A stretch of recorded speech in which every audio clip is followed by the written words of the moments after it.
We're going to get started. There are 18 cases that we're going to be presenting, or that I'm going to be presenting with the assistance of Shannon. 7 of them are coming from us. 7 of the 18 come from us. I don't know. Should we be celebrating or not? We'll get to it. And 3 of them are coming from San Diego. So San Diego, we'll see. We'll see about that. I will start by saying that, the way I teach the cases, I may or may not dip into some of the facts of the cases. They really are about the holding and about the legal issue. And some of them are about the facts, so you'll see me dip in and out of them. If I forget certain things and it's your case, I invite you to raise your hand and contribute. It'd be great if this is interactive, because you were there. You were there and you remember it well. Okay, so with that being said, I am going to ask Shannon to help me out. She's going to start. We're going to hit up jurisdiction first. Good afternoon, everybody. So, very quickly, we're going to start with referee Blackwell's case, in Ray Roger S. Substantial risk of future harm. In this case, we have a bad-smelling kid, basically. Let me just focus your thoughts there. We have a bad-smelling kid who shows up in class often. The school is always calling his mom. Can you hear me? Am I good, John? Okay. So the school is always calling his mom that he comes to a school wearing dirty clothes. His clothes are too small. He's disruptive in class. They've tried to get his mom to come to the school. Most of the time she doesn't come. When she does come, she gets aggressive with the teachers, the neighbors, as well as the school, one of the staffers at the school, the security guard, says that they suspect that mom is using drugs. When the social worker comes out to the home, mom's not there. They're very unstable. This case wound up getting dismissed anyway because basically the point is that smelling bad and having clothes that are too small is not jurisdictional. There was no identifiable and actual harm that was laid out in the petition. It wasn't pled, and the appellate court actually says that. They say in their holding, nothing in the record indicates that having body odor or wearing clothes that were dirty or too small placed Roger at substantial risk of physical harm or illness. There was no nexus cited between Roger's hygiene and any medical or dental condition. So he didn't have rotting teeth. He didn't have some type of hygienic skin thing going on that required any kind of medical attention. So without more, there was no actual risk of serious physical harm to him. Yes, Emily? Did the trial attorney ask for a motion akin did the trial attorney ask for a motion akin to a demur on this? I did not see that when I read through the case. So I did not see they entered a general denial to the child smelling bad? Based on my reading, you may have to read through and see what the exact, beginning pleadings were. But I didn't, and I also wondered the same thing because to me it does sound like the department may have underpled this, but they did not.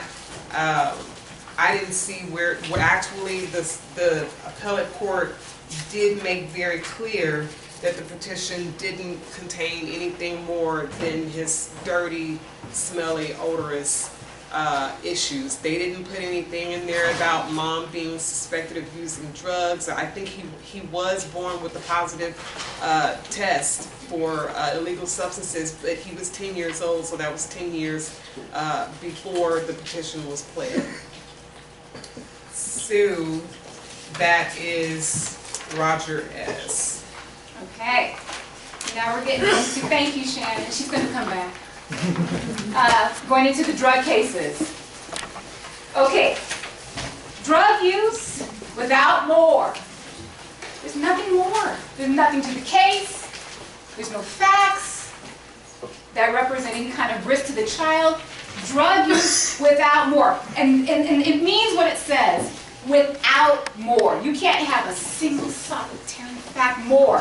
just the fact that the guardian or the parent is using drugs. In this case, it was a legal guardian who had used methamphetamine. Occasionally, I put in this particular one that occasional methamphetamine use in a hotel without more is insufficient to establish substance abuse or substantial risk of serious physical harm. This came from us. It was out of Department 426 in Lancaster. Okay, well, the attorney who I'm not sure if this is a legal attorney, but nonetheless, it was a winner. It was a loser in the trial court, it was a winner on the appeals court. Okay, so I put in this particular summary of the holding, used in a hotel, just to kind of trigger for you, the facts in this case. You can use this case for any sort of case that you guys are going to be getting, but the particular circumstance here was that the legal guardian was partying occasionally, 6-7 times in a hotel. The child that he was responsible for was never put at risk in any way, shape, or form, was always placed with relatives like we would do with any of our children when we go to party. Now, we may not party in the way that this particular legal guardian did, but we do go out. We do go out, we leave our child. What we do in Vegas stays in Vegas. We come back home and life goes on. This is what happened in this particular case. The bench officer focused in on the fact that the legal guardian lied a little bit about it. When he was confronted about his use, he said no. Eventually, he said yes. He also took remedial steps to make sure that nobody ever suspected that he was going to do this anymore, and that the child was never at risk and never will be at risk. The juvenile court, or the appellate court said, yeah, no, there's nothing here. And this is Division I. We like Division I sometimes. We usually get very, very liberal, very straightforward legal analysis from Division I.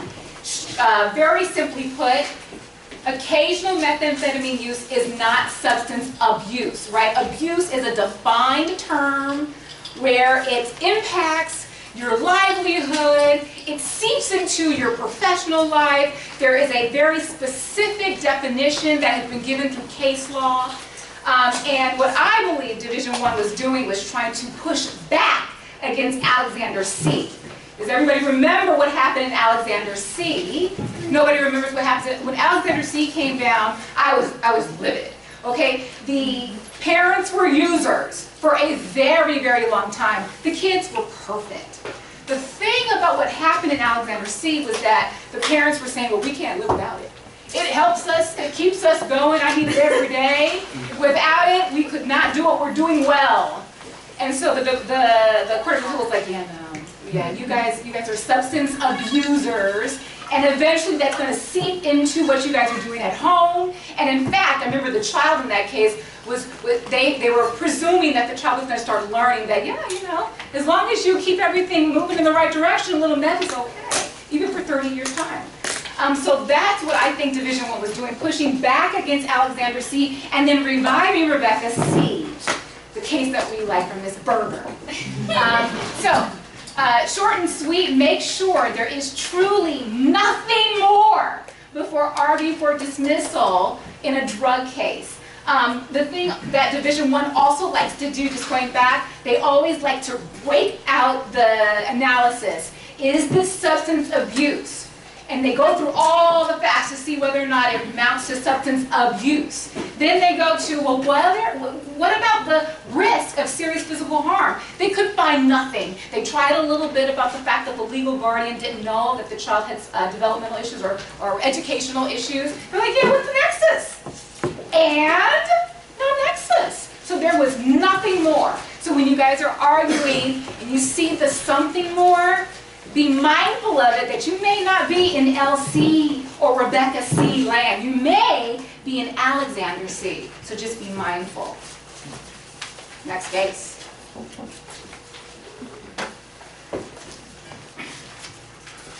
All right, so I'm back. Okay. Okay, so I want you to take your pens real quick because I forgot to change this from my first slide, and mark out future harm and put substantial risk of serious physical harm. So this is the case of NRA LW. This is before Commissioner Kristen Birdsong. And basically she was upheld here with a drug-using mother who actually took excellent care of her child. This was a stunning case because the kid was receiving really great care. Her 13-year-old daughter, this mom had help from using drugs. So she had debilitating chronic body pain. She had some actual medical conditions that she was being seen about at Kaiser. And cocaine helped mom function better. So mom, and it's in the case, the Court of Appeals summarizes this in the summary of facts, but mom had a hard time walking, functioning, talking, moving around, and taking care of her kid without cocaine. But with cocaine, she was superwoman. So, so she wound up, but it got out of control, and that's where the risk and the nexus comes in. So she wound up disclosing to her physician that her cocaine use was getting a little bit too extreme. It was getting beyond her control, and she actually sought help at Kaiser. There were 2 adult siblings living in the home with them. Nobody in the family suspected that mom was using drugs. They said that she was doing great, kid is making really good grades. However, here's where the nexus comes in. Mom had 2 DUI arrests that year that the petition was filed. So 6 months prior, she had 2 DUI arrests and she had a reckless driving conviction, and that's what secured the nexus for the Court of Appeal and for Birdsong. And they said in their rationale and in their reasoning that it's not just about your private use and your alone time anymore. Now it's spiraling out of control. So the case was not dismissed. The court did make a finding that there was substantial evidence to support jurisdiction being taken in this situation. There was a risk of serious physical harm because now mom's drug use is not just confined to her private time, it's spilling over into caregiving activities. When you start getting in the car and driving under the influence, now you've got a reckless driving conviction.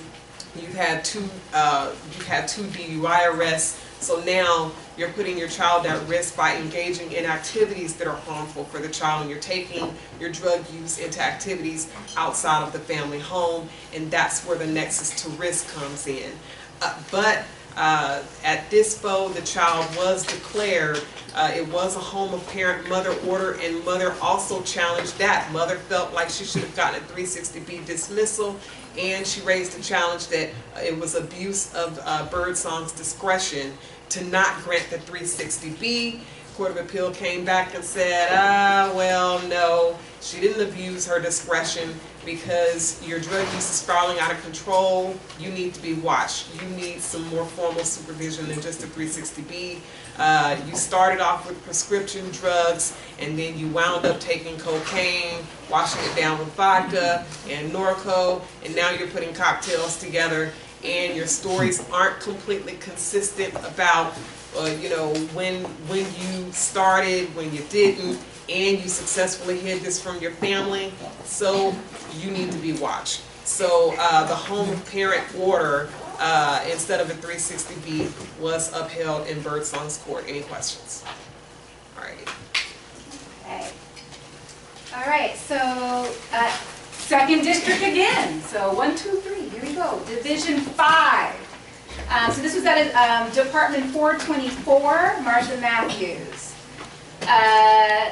It was our case.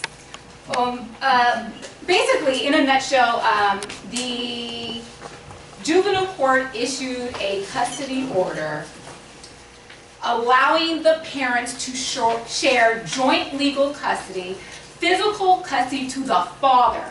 It was the mother who had previously been the custodial parent. She had 2 children. Making sure it's right. She had a domestic violence relationship, right? There was domestic violence in the relationship, and at the end of all of this, she didn't reunify. The father got his child, and the juvenile court was saying, well, let's do a joint legal custody between the parents. The father said, no, we can't do joint legal custody. Why? Because there's a presumption against joint legal custody being in the best interest of the child when there's domestic violence. And what's my source? Family Code Section 3044. And then everybody's like, what? Okay. Now, I love an ambitious legal argument. Lord knows I do. And here's the thing with this particular case. Juvenile dependency is a closed universe. You guys remember that phrase? Have you heard it before? Yes. Closed universe. Where have you heard it before? Barbary? Barbary? Yeah. That's the first time I heard it. I heard it in Barbary. When I was trying to figure out how to pass the bar, and I got to the part for the performance test, and you're trying to write the answer, and you're drawing on all of your knowledge that you've learned in your 3 years of law school, and you're writing this beautiful answer, and then you hand it in, and it comes back, and you fail. Why? Because you didn't appreciate the fact that it's a closed universe. The only thing you need to use when you're doing a performance test is everything in the file. So here, in juvenile dependency, the only thing you need to use is the code. And which one? Welfare Institutions Code. Welfare Institutions Code. That's the only thing you go to. If in the Welfare Institutions Code, it directs you to go to the Family Code, then you go to the Family Code. If it directs you to go to the Civil Code, then you go to the Civil Code, and so on and so forth. But you don't go to the Family Code unless and until Welfare Institutions Codes tell you to do that. So, juvenile and family courts have separate statutory schemes and distinct purposes. This is the part that I'm sure you know, I'm going to co-sign on this.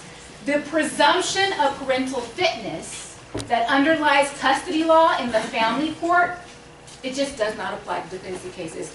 Our clients, as much as we love them, they are not fit. They are not fit legally. Legally. Certainly we are doing everything that we possibly can to make sure that they get back with their children, but they don't have that presumption, so you can't just jump to the family code. That's where the fit parents go. The fit parents go to family court. They just can't work it out. But they know how to parent. They just have a disagreement and they need a third party to step in. The juvenile court, which has been intimately involved in the protection of the child, is best situated to make custody determinations based on the best interests of the child without any preferences or presumptions. Not fit. You can't presume anything. So you can't jump to the family code. Question? So I heard about this and I was a little confused because during our domestic violence MCLE, they gave us a case that stated that the domestic violence presumption should not apply to dependency proceedings. I was just saying, during the domestic violence MCLE, we were given a case that said, I don't remember the name of it, it might have been in Sean. Okay, and they said that stood for not applying the family law presumption in dependency proceedings. So, and that's what I've been citing on the record and filing appropriate paperwork if need be. So I thought we already had a case that stood for this, so I don't... Perhaps we do. Okay. We have another. I think the Court of Appeal is just doing its job to kind of hammer it in. You know, we have to remember they're getting all of these, you know, appeals. Everybody's filing all over. This should apply to any family, not just in the context of family law orders and domestic violence. It should apply broadly to nothing in the family law code should apply to the WIC unless the WIC code's silent on it. Yeah, well, no, so the family code. Oh, no, yeah. Yeah, it's the reverse, yeah. And certainly as we go through the WIC code, I mean, we see, you know, go to family law. So, I mean, we can go when it says to go. Okay, I'm going to keep it moving here. Oh, okay. Moving on. In Ray EW, 2nd District. It's us again, Division 8. Let's see. Oh, ladles go head to head. Okay, Monterey Park, Birdsong, Department 422. Okay, out-of-state, home state, get it straight. And so, look at that. Speak of the devil, Family Code section 3400. That's sick. We're there again? I thought I just said. If it's not in the WIC code, you don't go to the Family Code unless the WIC code tells you to go to the Family Code. Okay, this is different. This is different. Why? What am I talking about? Out-of-state, home state, get it straight. What basic legal concept are we talking about here? Subject matter jurisdiction. Subject matter jurisdiction. Okay, in Re EW, the juvenile court had jurisdiction to make custody orders because a California court has already made the initial child custody determination. So, South Carolina, was it? Nobody, you don't have to raise your hand if you're here, if you were on this case. I think it was South Carolina and California. Mom lived in South Carolina, Dad lived in California. Initially, they all lived in California. Mom moved to South Carolina. Dad had 9 weeks in the summer. Mom had physical custody. And that order came out of Cali. They went to family court. They were fit parents. All right. Something happened with Mom. When the child came for his 9 weeks out here in Cali, he disclosed abuse. Thus begins the juvenile dependency case. The Mother's Council said, we have a UCC JEA issue, right? She lives in South Carolina. The child lives in South Carolina. The abuse occurred in South Carolina. Father's Council said, no, you don't have a UCC JEA issue because the initial child custody determination came out of here in California. Mom says, okay. Well, I was doing the 6 months, 6 months before. Everybody jumps to the whole 6-month calculation. 6 months before the filing or the commencement of the juvenile petition, he was in South Carolina, so home state. Okay, fine. If I don't have the home state, well then its jurisdiction was divested from California, surely, because all of the facts took place in South Carolina, right? So here's the deal. The UCC JEA is always going to apply to every single solitary one of our cases. We just don't talk about it whenever we don't have to, right? So whenever I hear attorneys saying, I think the UCC JEA applies, I always say, it always applies. It always applies. It's just, are you doing an analysis? Are you doing an analysis? The Uniform Child Custody Jurisdiction and Enforcement Act governs the jurisdiction of a California court to make a child custody determination. The question of whether or not California keeps the case is whether or not another state has already made an initial child custody determination. In this particular case, that had already happened. Home state was done.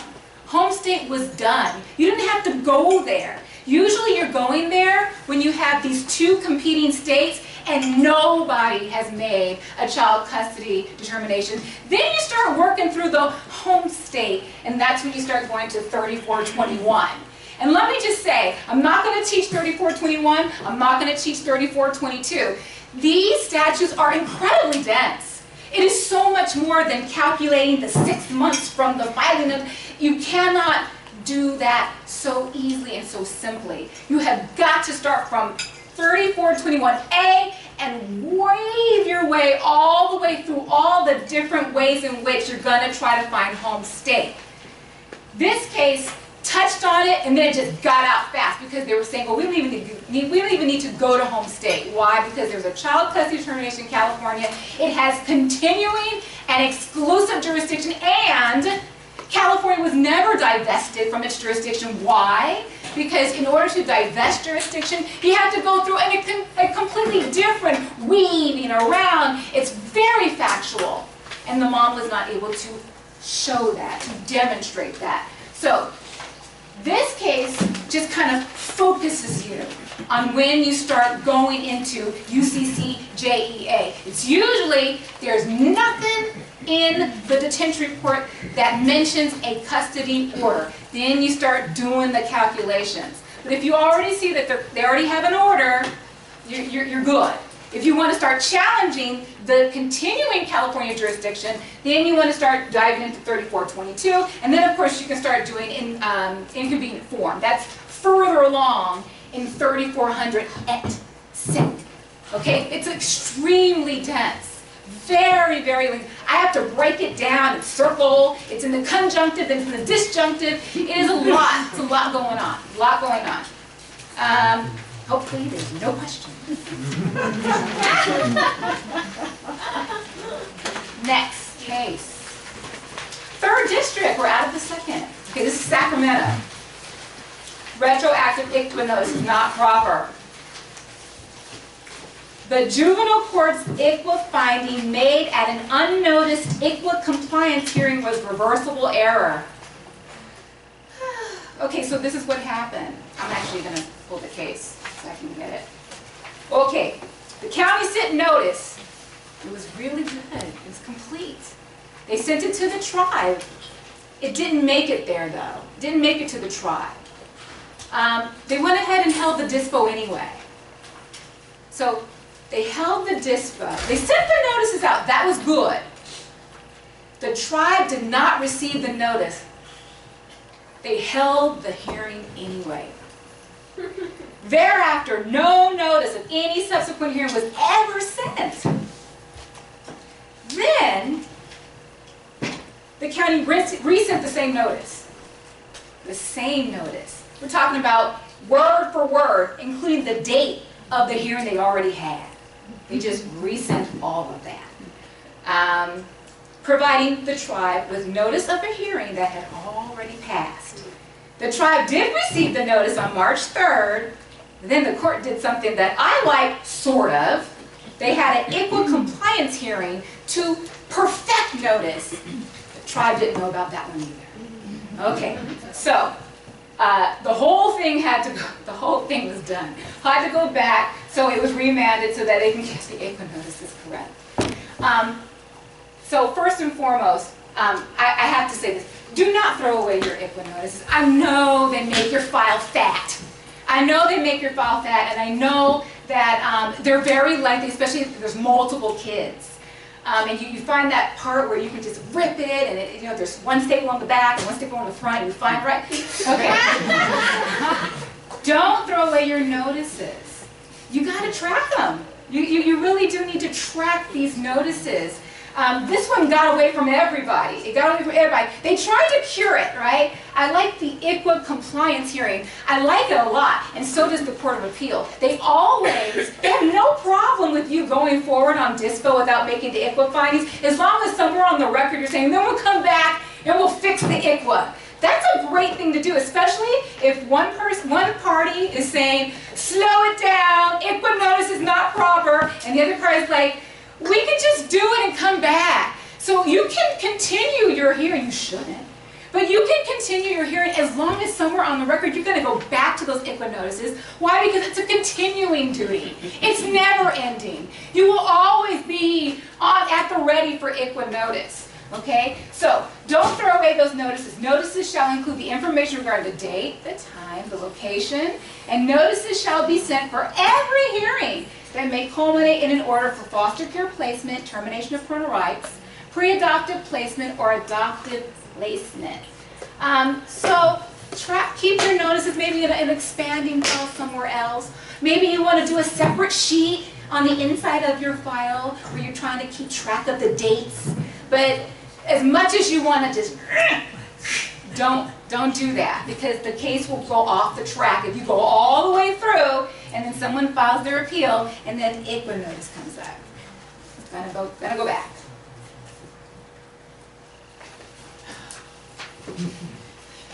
Second District. Lancaster, Department 428.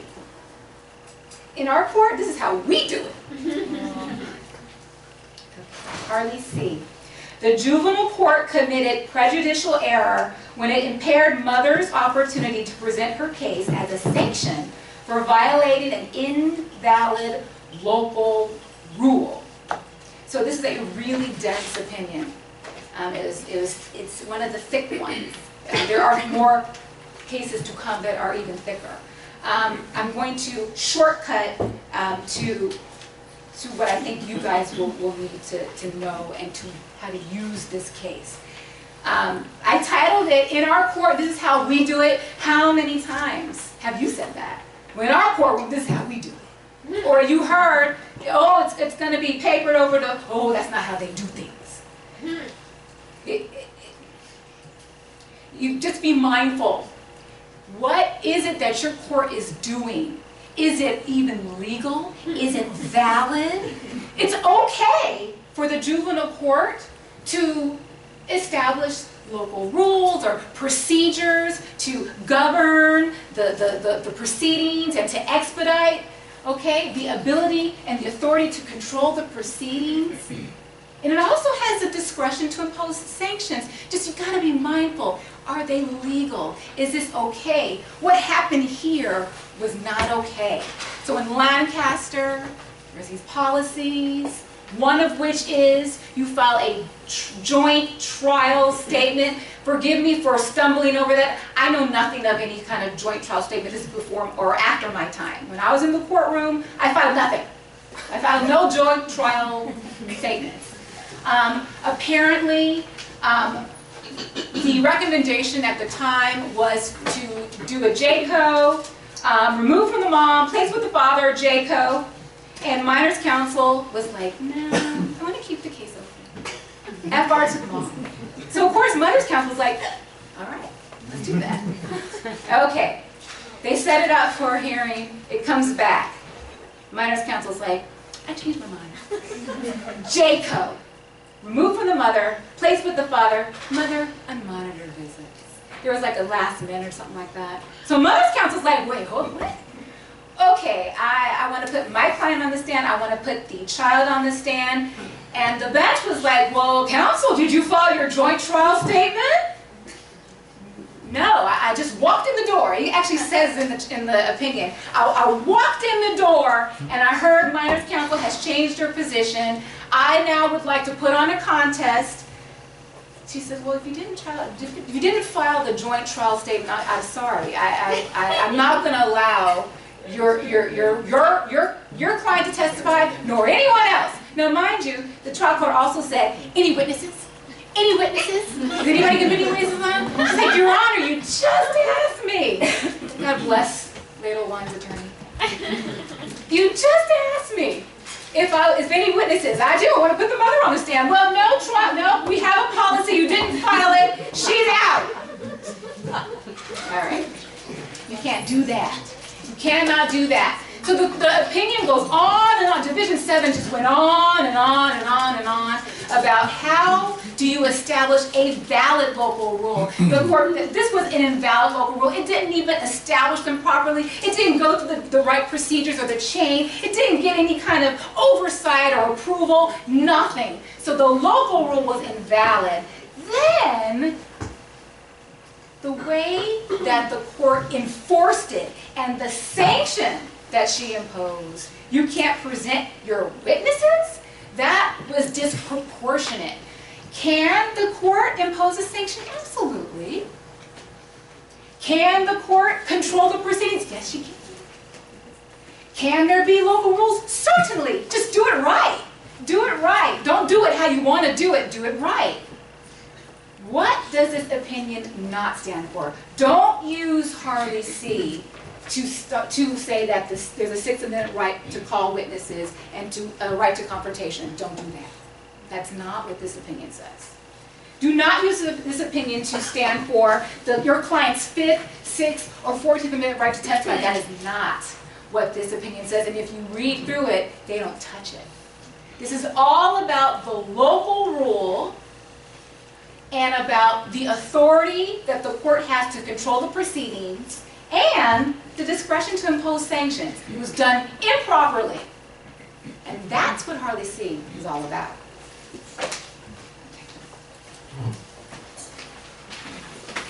Moving on. 2nd District. Monterey Parks, Judge Stone, Department 409.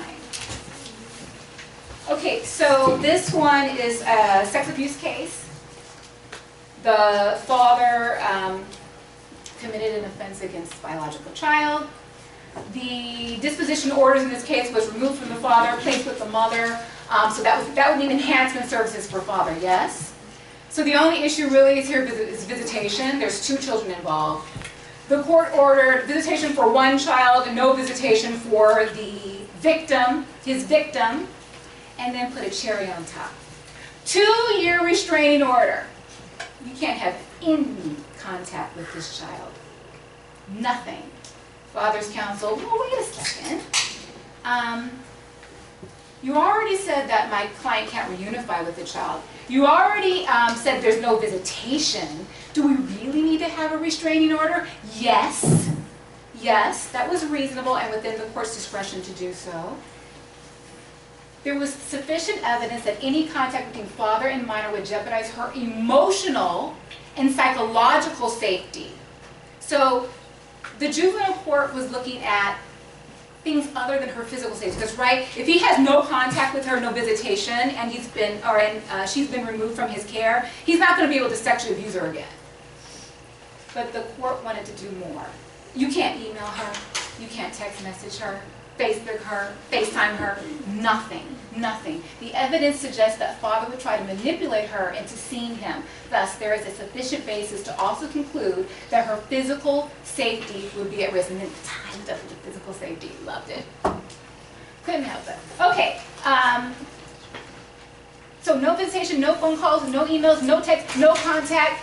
It's good. It's a good order. All right, moving on. Due process. Not perfect process. That's all our clients get. Due process. Not perfect process. This is not our district. This is first district. This is a writ. It's a writ right up my alley, right? The juvenile court can remove a child from the parent's custody from one child's 388 petition requesting detention of the child and siblings. So get this. The children were home with a parent. Something happened. The minors counsel for one child, there's 2 children, each represented by different minors counsels. One child's minors counsel filed a 388, the JV 180, asking for detention of not only her client, his or her client, but the siblings too. So parents are jumping up and down. No way. Of course the court does it. Okay? The parents are jumping up and down. You can't do that! First of all, it's a 388 from one child asking for detention. And court, you removed not only that child, but the other child. So they raised 2 issues. How can one child ask for anything concerning the other child? Standing. The second issue was, you couldn't remove, at best, Your Honor, you could just detain, right? Because they asked for just detention. These are legal definitions, right? You guys, detention, removal. Get this. They didn't ask anything about this whole 387, right? We would expect a 387. They didn't ask that. It's gone. It's waived. Can't even bring it up. So here it is. It is within the juvenile court's inherent and statutory authority to modify or set aside its orders sua sponte, as circumstances warrant, so long as it has provided the parties with notice and an opportunity to be heard, which they did. They were on notice. They had a hearing. Due process. It's not perfect, but they had their day in court.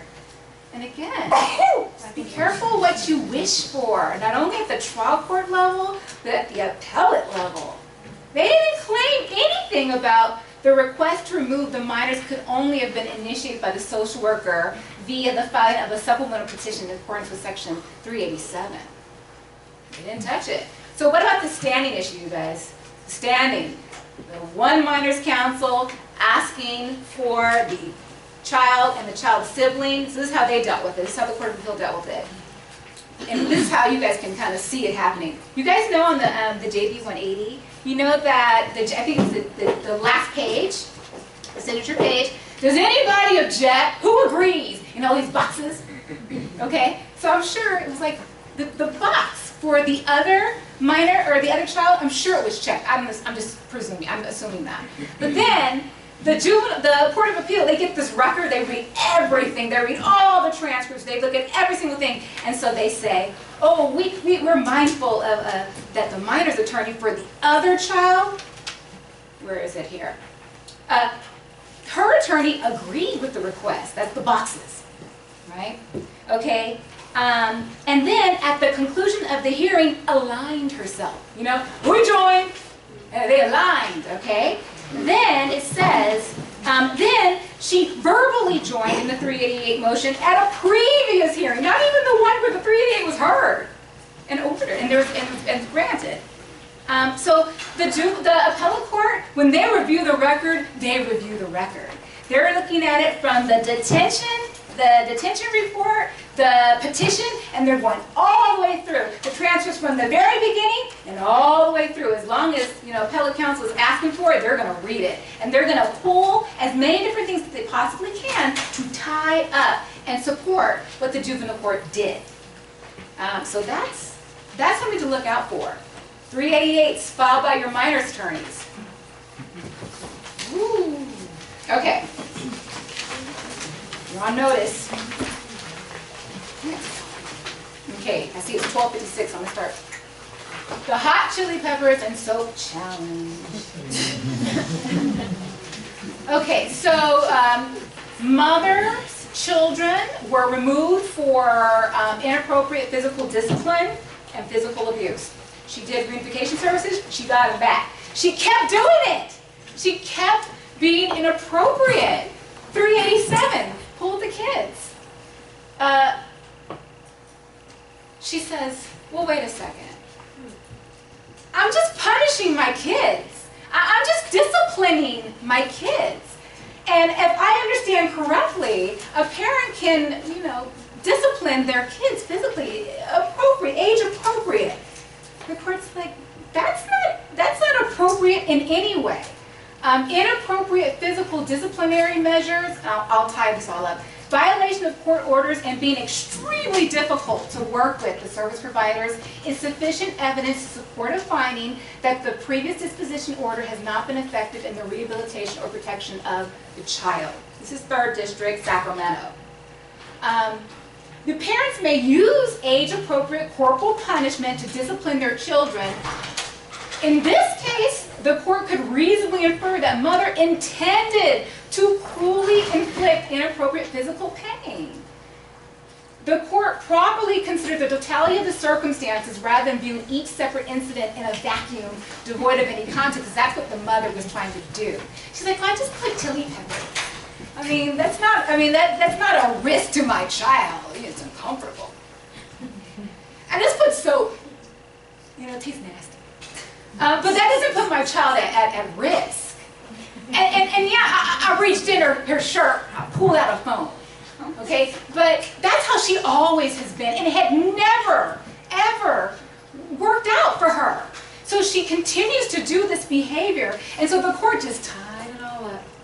All of this behavior, and then on top of that, you're refusing services, you're not allowing the social workers to come in, you're violating my court orders. Yes, but Your Honor, just violation of the court order alone does not put my kids at risk. No, it doesn't, but in its totality, you're done. We're done with you. You have tried your best. We're pulling the kids. You're not going to be able to parent. Okay, so this case is really about when you try to split hairs like that in court. What about the totality of the record? Again, the Court of Appeal is reading from start to finish. And you guys are sometimes looking at just your hearing, just the report from that hearing. No, not enough. Not enough. Court of Appeal is going to look at it. Appellate counsel is going to look at it. We're going to see it all. Okay. 6 month, 12 month, 24 month review.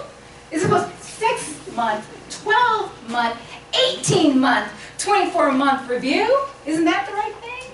No, no. In Re MF, 4th District, San Diego. San Diego's one of ours. Okay, this is the minors counsel who appeals. What happens is the juvenile court finds no reasonable services were offered to the father. Made that finding at the 17-month date.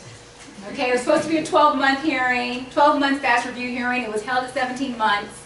Made a no reasonable finding, no reasonable services finding for dad. So what's the remedy?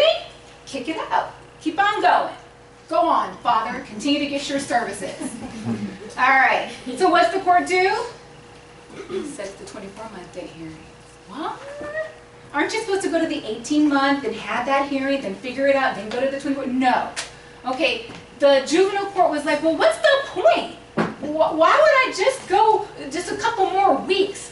There was no reasonable services. There's no possible way that the father can be put back in a position to reunify within 3 more weeks. We're going to go all the way out to a 24-month date, give this guy a chance. Okay, but you know, the kid is 3. And so you were only supposed to go to 12 months anyway. No, that's not the case, right?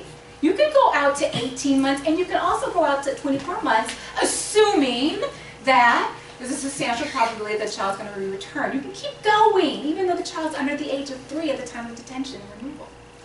Okay, so at the 12-month status review hearing, the juvenile court is permitted to extend reunification services to a 24-month date for a child under the age of 3 without finding good cause to continue the hearing where no reasonable services were provided to the parents.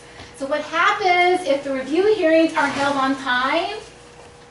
Well, it's just the legislature that assumes everything is happening on time. We know they're not happening on time. And the juvenile court can find it makes no sense to just kind of do things so robotically. You got to do things that make sense. The decision when to schedule the next review hearing is committed to the sound discretion of the juvenile court. Moving on, it's 101. Oh, okay, so this one says, the never-ending story ends when minors counsel attempts to continue the case in perpetuity. Okay. I'm going to cut a little bit. This minors counsel could not find her client. I can't find my client. I've never met my client. I don't know what my client is doing to continue the case. Okay. When you are, or when a party is opposing termination of jurisdiction, the department is recommending closing, you bear the burden of proving that the juvenile court can't do it. Right? And we're in 364 land where you have to find that conditions no longer exist or a supervision withdrawn. You know what I'm talking about. Yes? Yes. So I have to, okay, I don't want to pull it out. Okay? You have the burden of proof. So the status quo is that this case is done. It's over. It's gone. Unless somebody else can prove otherwise. And what this particular party tried to do was she tried to flip it and say, well, what you did, there was no evidence for you to do it. So that's not how it works. And this is really a case that's probably for the appellate level and how you're looking at the burden of proof and who carries the burden. But in any event, when you're in the situation, the rec is to close, minors counsel wants to stay open, you turn to minors counsel and say, prove it. Prove it. The floor is yours. Let's hear it. Minors counsel can't do it, it's closed. Closed. It's out. There was a lot of facts in this case. If you guys want to talk about it with me, I wanted to talk about it, but I'm running out of time.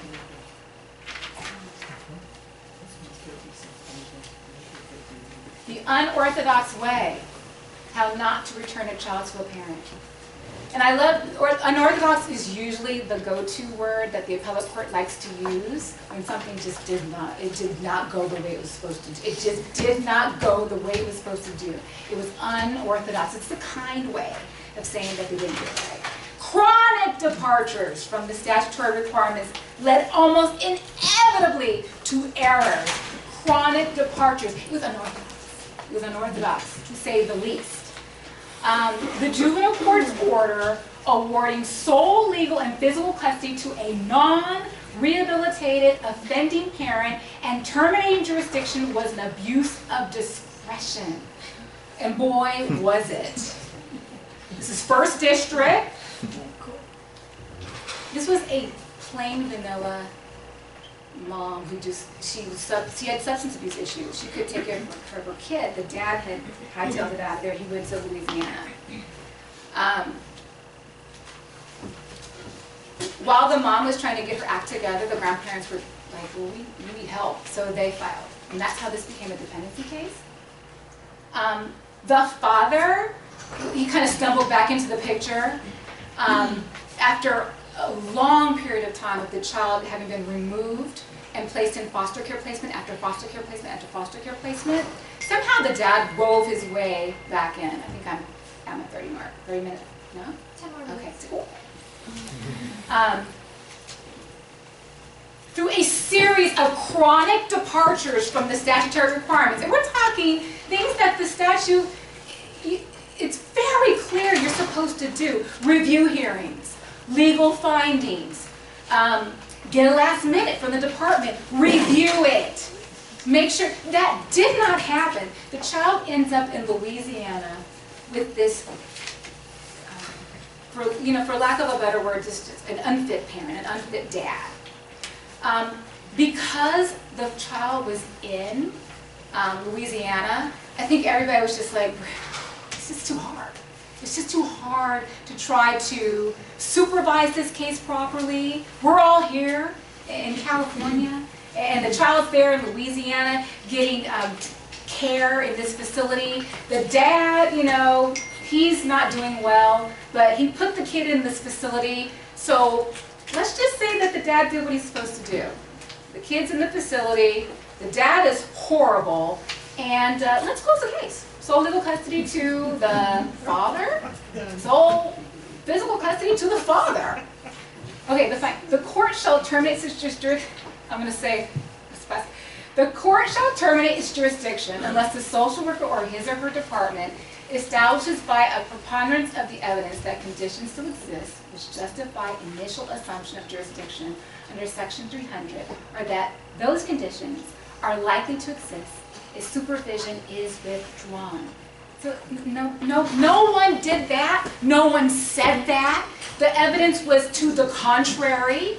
Mother kept asking for her child back over and over and over again. She was ignored. This is an extremely dense, factually dense opinion. I highly recommend you read it and follow how it just fell off the tracks. But at no point in time had the father ever participated in his case plan. And at that point, the case plan that was ordered wasn't even tailored to what his problem was, which was he's a sex offender. He was a sex offender. He was a sex offender.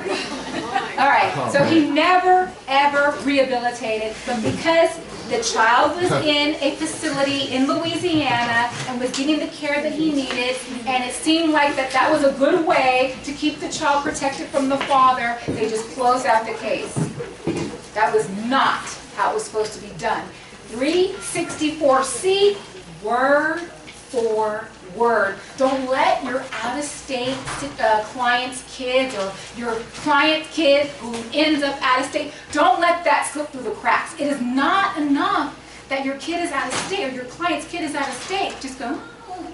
All right? There was some horrible UCC-JEA issues in this case as well. Horrible.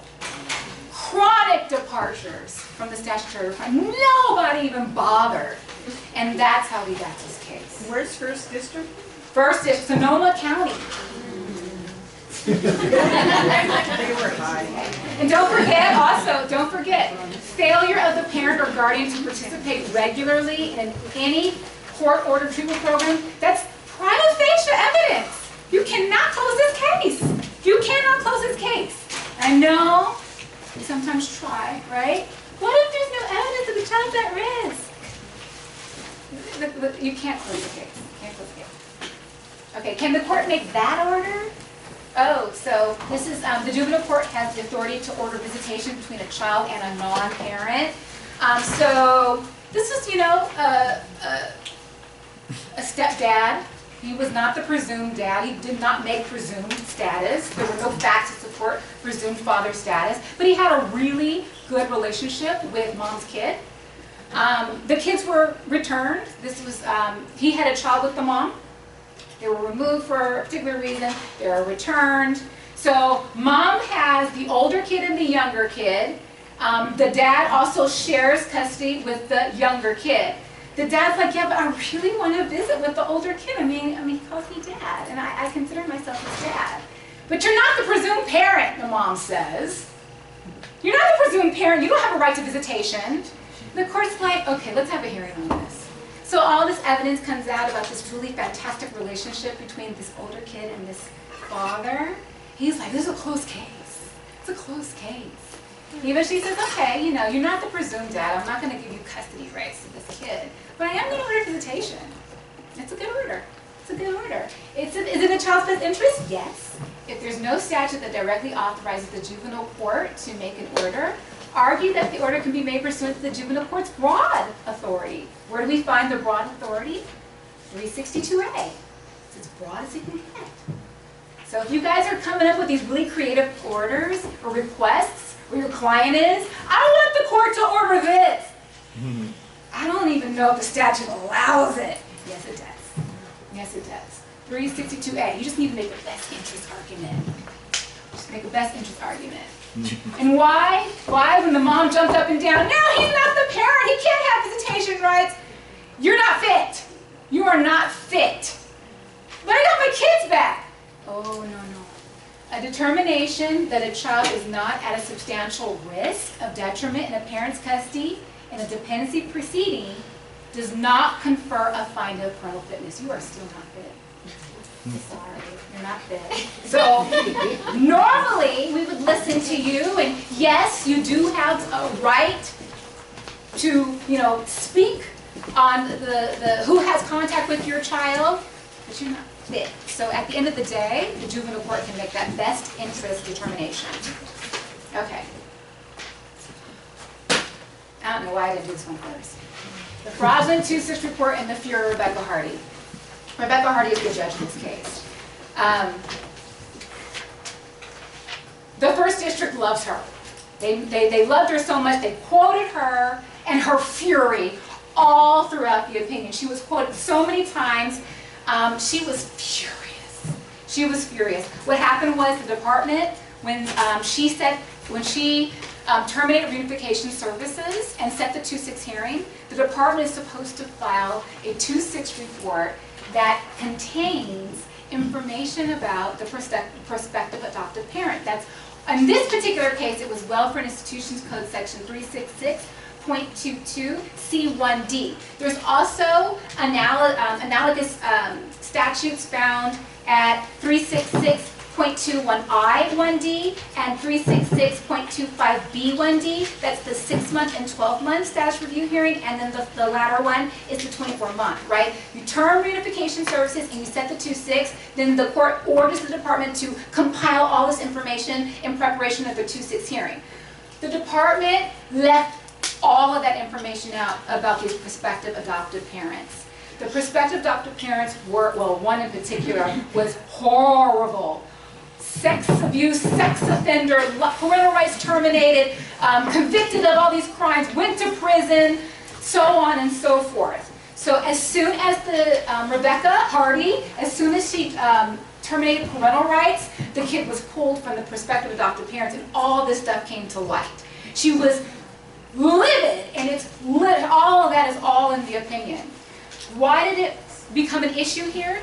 So the order terminating parental rights based on an incomplete 2-6 report, it violated the child's due process right. The child's due process right, not the parents. The child's due process right.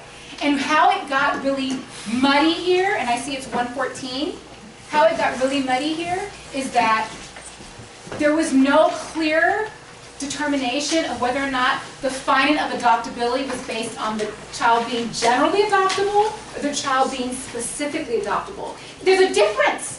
There's a difference. And when the child when it's a specific adoptable child, the court must determine whether there are any legal impediments to adoption and whether there is a prospective adoptive parent who is able to meet the child's needs. So if the prospective adoptive parent has problems and you don't know it, and it's a specific adoptability finding, that's going to screw the whole thing up. Why Judge Hardy, after she unleashed all her fury, didn't just simply vacate her findings? I don't know. I don't know. But that's exactly what is going to happen and has been ordered by the Court of Appeal. Got to go back, do the hearing all over again. We need a complete 2-6 report. So all of us Parents Council, when we get that 2-6 report, we're looking for that, particularly if it's a hard-to-place child.